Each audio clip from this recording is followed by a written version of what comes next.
Today is the winter solstice, which means it is the shortest day of the year. But as we face our longest night and feel the chill of winter, we want to ask, why do the hours vary from place to place? Newshub weather presenter Heather Keats is here to explain this morning. Good morning, Heather. Good morning. Now, you're going to have to keep this quite simple because what is going on today? Okay. Shortest day of the year, winter solstice. It's essentially when the Earth's axis is the furthest away from the sun. Okay, so think of a basketball spinning on a finger, right? When you do it, you've got North Pole, South Pole, and it spins around. But the Earth doesn't do that. We're on a slight tilt, 23.5 degrees. So when we spin, we kind of spin off this central line. So as we go around the sun, it means that half of the year, the southern hemisphere, is kind of facing away from the sun, and for the other half, the southern hemisphere is facing more towards the sun. And that's why you get this difference in daylight hours. So we're experiencing the shortest day, which is not actually any less hours in the day, it's just daylight hours. In the northern hemisphere, they're experiencing the longest day. Does that help in any way? Yeah, so we're just kind of quite far away in terms of the spin. Yeah, exactly. Yeah, so we're having... It's very positioned. And that's why we have our seasons. So we have literally less daylight hours and less daylight covering us at this time of the year. Why are we on an axis? Why are we on a slant towards the sun? Yeah, why aren't we straight like that? Why are we like that? I don't know, I'm not an astrophysics. Good question, because that's what I thought. Aren't we like that? No, but we're obviously on a link. We're like the leaning tower of Earth, Pisa. Yeah, I think not a lot of planets are actually on an axial tilt. And to even make it more confusing, we don't orbit around the sun in a circle. We have an elliptical orbit. So sometimes we have perihelion and aphelion. So when we are closest to the sun and also furthest away from the sun, and that dictates how much energy reaches Earth as well. It's actually very confusing. Yeah, no, it is very confusing. Because the other thing is because we're going around the sun, and at the same time we're spinning quickly too. Yes.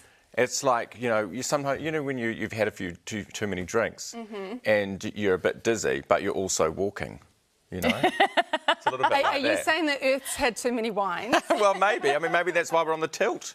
Tipsy. Anyway, so this affects, obviously, the light in different places differently. So when will the sun rise this morning in the deep south? About 8:30ish. Isn't that crazy? So again, just like the Earth is on this tilt, New Zealand's on a slight tilt as well. So there are areas of us that are further north and further south. So Auckland today will get about 8 hours and 40 minutes of daylight hours, right? Sunshine. In Invercargill will get over an hour less.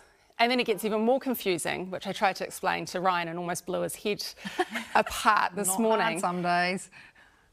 Further east you go, you get the sunlight earlier. So Gisborne has roughly around the same amount of daylight hours as, say, Auckland, but they get sunrise earlier and then it sets earlier in the afternoon.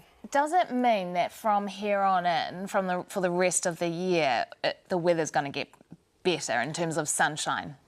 Okay, so we get more sunshine, but there's a lag with the seasons because it takes a while to heat up the oceans, it takes a while to influence the season. So today is technically the shortest day, but also the start of astronomical winter.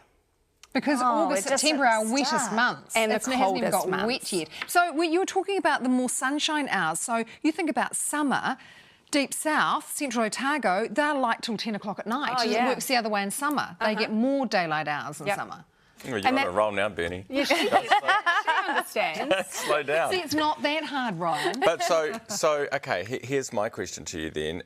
Astronomical winter starts now. Why are there so many different types of winter? Okay, so there's 3 types of seasons.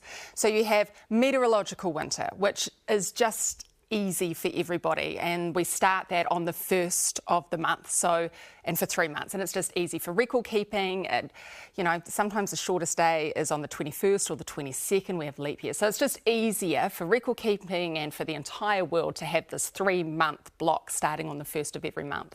So winter started on the 1st of June for most of us.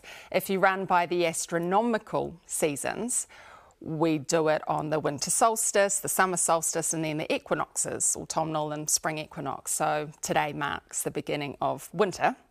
And then you have Mother Nature.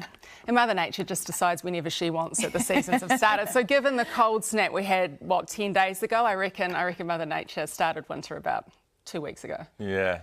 She rules the roost, doesn't she? She does. Thank you very much for that, Heather. I think I'm better informed. I think next time I'll come in with a tennis ball and a basketball and I'll get you guys to kind of move around each other and we'll see if we can totally And a nail Chardonnay to make it all dizzy. Thanks, Heather. Good to see you. Thanks for coming in so early too. That's Newshub weather presenter Heather Keats this morning.